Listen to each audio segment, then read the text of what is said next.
بص ده طحال كده، ده طلب ب 70. ده ممبار وطحال وكفته وحلويات وفشه بقى.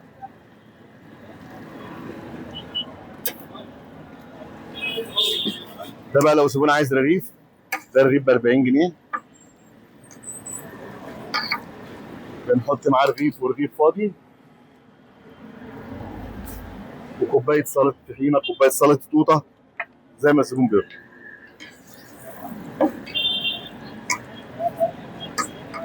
يعني في اطباق وفي سندوتشات. سندوتشات زي ما الزبون عايز في اطباق.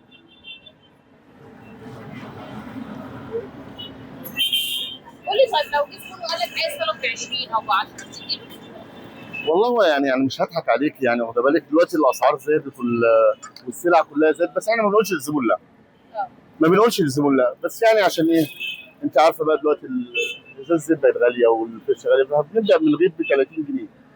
واخد بالك بنبداهم من 30 جنيه، لكن الزبون معهوش هياكل، انا ما نقولش للزبون